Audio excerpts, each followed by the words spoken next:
Hi, I'm Chip Hamlin, And I'm Earl Prescott. and this is Tackle Talk with Chip and Earl. How you doing today, Earl? Chip, I'm very good. I'm glad to hear that, Earl. How are you doing today, Chip? Pretty good. I'm doing all right. Thanks for asking. What are we doing today, Chip? And where are we? Well, we're out here on the Lone Star Lake in Texas still.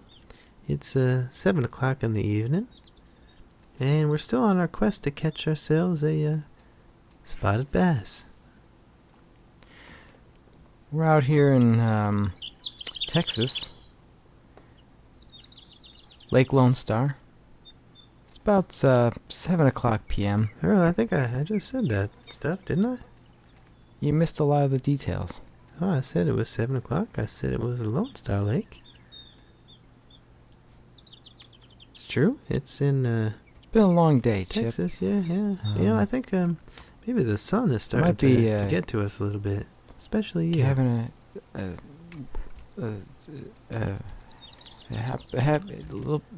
bit of a heat stroke. Is that a thing? That's definitely a thing, huh? I have to I'm a little bit worried about you. You sound a little bit incoherent. Chip, I have to tell you, I was on a safari about 6 or 7 years ago, about 2003. I was on a safari in East Africa, Kenya. I was with my wife. This was before my kids were born. And we were looking at all different sorts of wildlife. And I mean wildebeest, Cape buffalo, zebras, giraffes. And even one time we saw a pride of lions. And at the time I wasn't familiar with heat stroke. But the Kenyan heat is a very brutal and strong. And it wasn't a matter of time until I started feeling lightheaded, exhausted, and weak. My wife happened to have a bottle of water, and he handed it over, and I drank the whole bottle, drank it all down. And within a few minutes,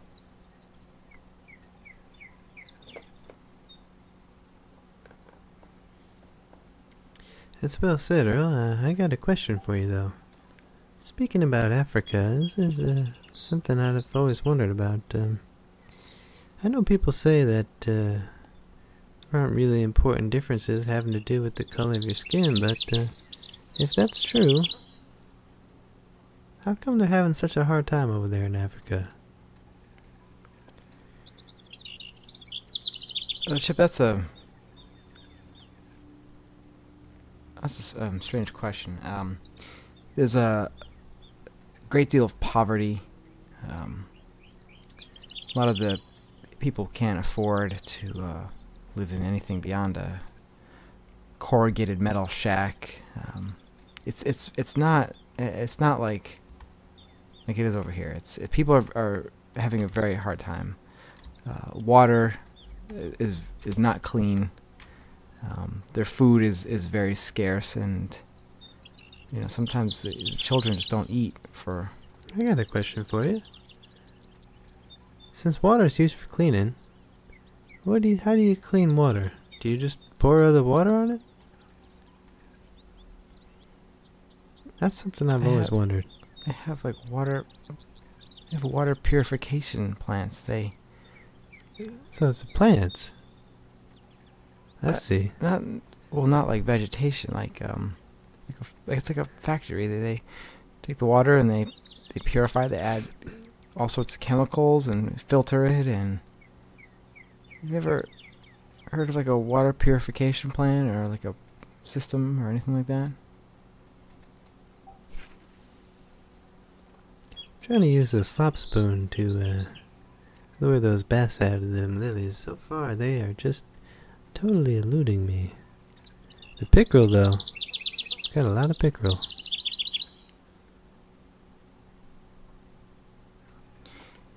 You want to make sure that your water is purified. If you don't, we could drink out of this lake right now.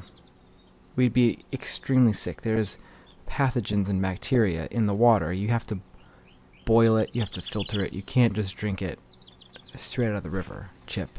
You can't. Well, I think, once again, I might have to respectfully disagree with you, but, this might be a good time to see if we got any, callers on the line. What do you say, Earl? We've got See if anyone's calling. a few. All right. You're on the air with Chip and Earl. What's on your mind today? Hi, Chip and Earl. This is Eric from Spokane, Washington. Good show. I watch it all the time. It's really Thanks, good. Eric. Okay. I gotta get some things off my chest. I want to know what you guys think. I've been watching a lot of the politics, okay? And it's driving me fucking insane. Oh, that's... Okay, first of all, where do we even start? Donald Trump, freaking no, racist maniac Okay. who wants to get rid of all the Mexicans and Muslims. Are you kidding me? I thought this was America. Totally fucking terrifying. Okay, you want to talk about Ted Well, Cruz? What is he, some kind of... might He's like an wanna- alien or a Hitler? Who the hell knows? Clearly some kind of psychopathic killer, probably in his spare time. Fucking lunatic. Okay? John Kasich. He just seems like a fucking idiot, okay? I don't have much to say about him. Now let's talk about the Democrats, because it's not much better there, okay? You want to talk about communists? Fucking Bernie Sanders communist? That was a interesting one. We don't talk about politics too much, but that's an important part of life, isn't it? So, what do you think, Earl? I mean, Seems like he's a little bit dissatisfied. yeah, I just want to set the record. If you're going to call on the show, we can't accept profanity. You can't. We just can't have you swearing like that. That's inappropriate. I'm frazzled now. I gotta It's collect really my difficult thoughts. to keep your focus. The and, vulgarity. I have to collect my thoughts now. I'm sorry. And you know what? The fish, they can sense it. Makes it harder to catch a fish. You never, ever curse when you're fishing. Because the fishes can sense it. And they run away from you. Look, politics is not for everyone. You have a group of people who are trying to make the country a better place. You know, the candidates, Donald Trump, Ted Cruz, John Kasich, the Democrats, they're all extremely respectable people. They're all trying to make this country better. And isn't that something that earns our respect? Chip?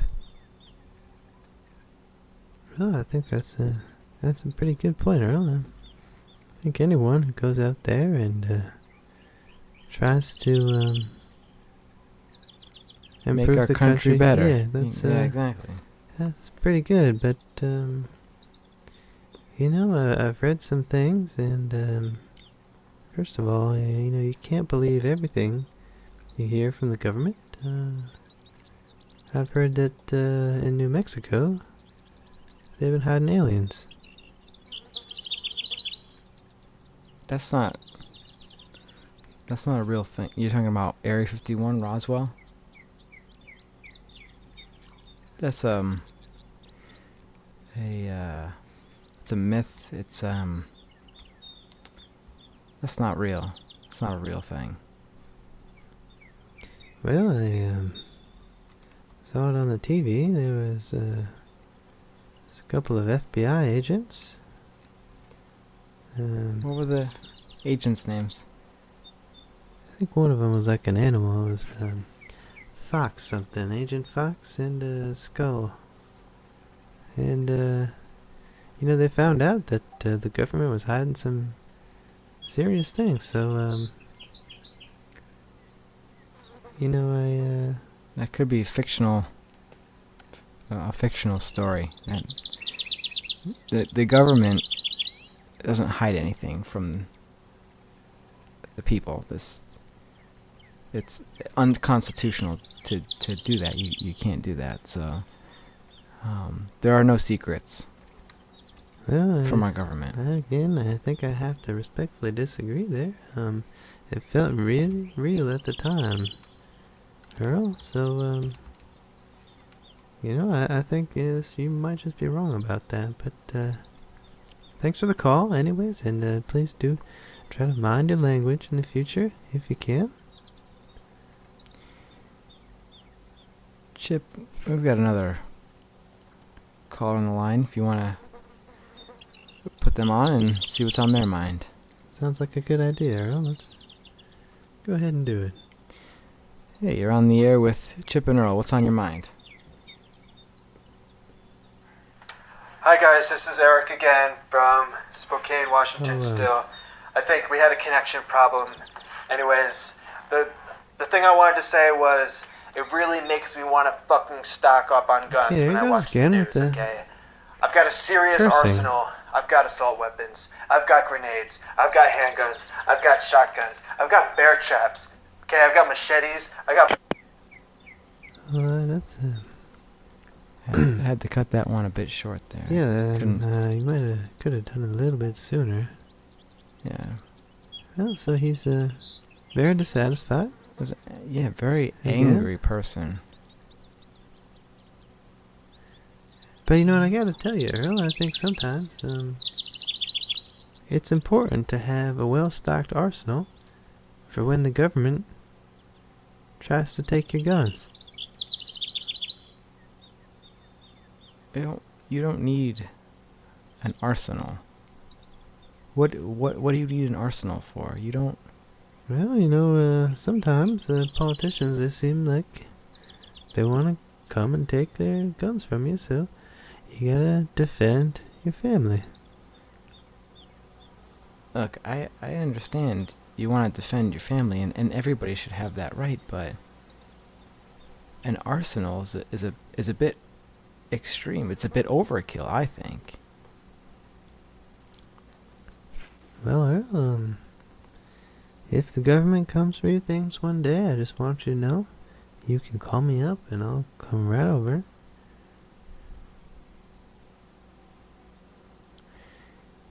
Yeah, this reminds me of a story.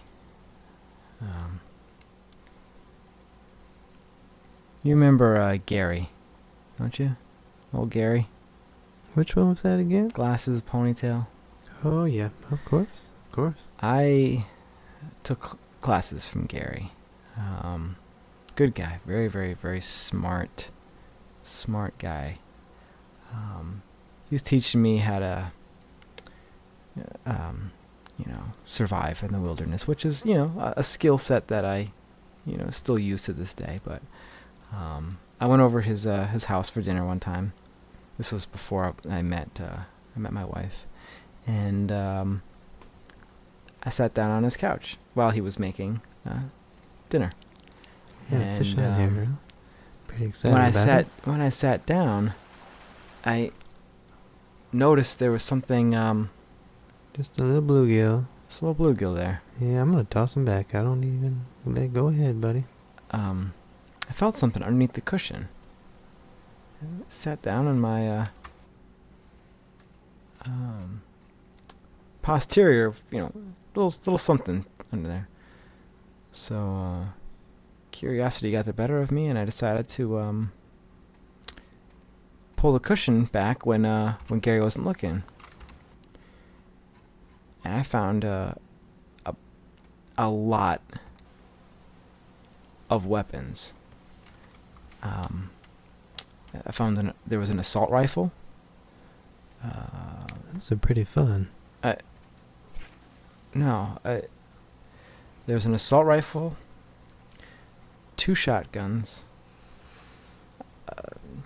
menagerie of handheld weaponry, and even a few blades.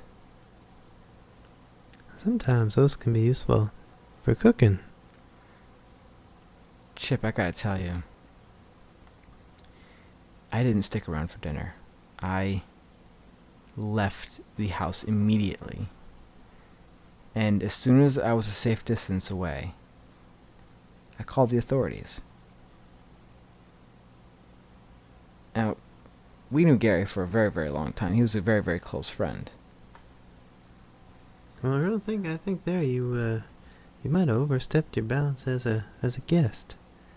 You know, I think a man invited you into his home, and you stooped around maybe in some things that you shouldn't have been, and then you called the authorities on him and didn't even stay for dinner. Well, I don't know about you, but Maybe you're right, Chip. I would find that a little bit rude, Earl. Maybe you're right, Chip. And maybe when he gets out of prison someday, I'll apologize. Well, I hope so, 'cause you guys, for a while, were like 2 peas in a pod. Chip, you're the only pea in my pod that I need. Right back at you, Earl.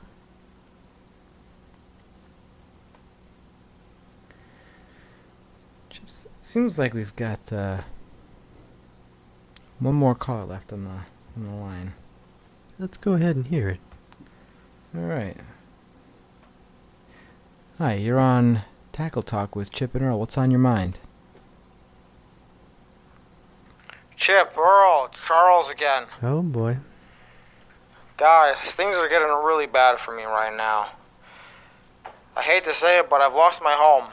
My house has been foreclosed upon. I couldn't pay the mortgage after I lost my job at the school. This is a nightmare. Everything I do just turns to shit. Well, there we go again. I'm sorry for my language. I apologize. I know I shouldn't have said that, but That's okay. is there anything you guys can do? I have nowhere to go. My car is falling apart. I've been sleeping in it for 3 days now. Fighting off stray cats with a stick I found at a gas station to keep them away from stealing my food. I'm hungry. I have nowhere to go. I have no friends. I have no family. You're all I have.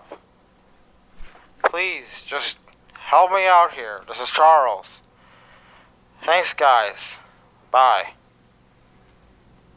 Well, Charles, that's thanks for calling. This is a bit of a heartbreaking tale, don't you think, Earl?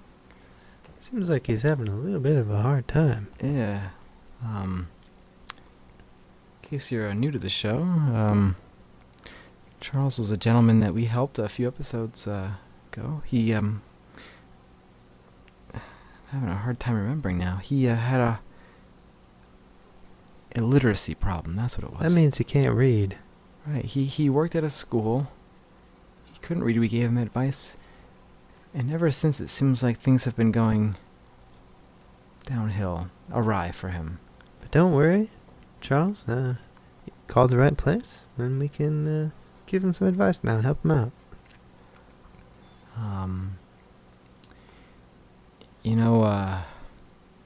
FEMA's doing fantastic things with their trailers these days. When people's homes are destroyed by tornadoes, they bring in these wonderful, wonderful trailers and help the victims out. So you could look into calling FEMA and seeing if they'll provide you a trailer. Another option is homeless centers. They have, I believe they serve soup to homeless people. I think with bread, too. Soup and, You can dip it in. Yeah, I think they have soup. Yeah, I gotta tell you, I mean, these are they're good suggestions, but, he seems like he's just in a little bit of a bad mood, and what he probably needs is just, a little fishing. You know? We've always said if people would just do a little bit more fishing, the world would be a much better place. And I think Charles here, there's nothing wrong with him. His situation's okay, but he's got those dark colored glasses on, you know? He's seen it through everything. Yeah. It's got that dark tinge to it. And the only way to get rid of that I know of, it's a good day of fishing. Yeah, you know what, Chip, you're not wrong. I believe everyone could use a little bit more fishing. It's the tranquility, serenity. And the nibbles. Let's not forget about those, huh? Yeah, but No, fish. Oh, I Yeah. was a little bit too slow there. A little bit too slow, but that's okay. You see, Charles, that's what you gotta do. Life just threw us a curveball. I was about to catch a fish, and it was probably gonna be a good one. And I didn't get it. And it was my own fault. Not saying that's the case with you, but it might be. But anyways, didn't go right. I didn't panic. You know what I did? I reeled it in, and I cast again. Charles, you know what? This is advice from Chip and Earl right here. Cast it out and reel it back in again. I think it was the other way. No, by the You way, wanna- yeah, I reversed. You want to reel it first, Reel it in. but then always Then cast it back out. Because you know? he's going to get a better cast the second time And anyway. you know what, Earl? Sometimes you hit a snag in life. You hit a snag, and you gotta break the line. You gotta just break it. Sometimes that's hard to do. You don't want to let go. You gotta break the line. Cast again. Just cast again. Cast again. Is that what you did with your first wife, Chip? Broke the line. Cast it again. I'm just gonna cast over by these lilies here. I'm just gonna cast again.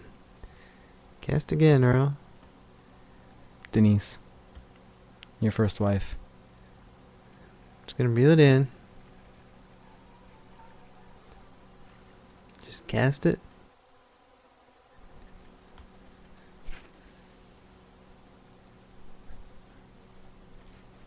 Oh, look at that. You got a snag. I think it might be time to wrap it up then. I'm getting really tired all of a sudden. Yeah. You got a snag in life. You got a snag in fishing. Chip. Chip. Chip. Chip, could you calm down, please? You're making me a bit uncomfortable, Chip. It's got a little snag. It's a little snag. Chip. Well, thanks everybody for watching. This has been Earl Prescott. And this is Chip Hamlin. And this has been... You gonna join me? Yeah. I'm okay. Chad, Tack Talk. With Chip Chip. and Earl. So long.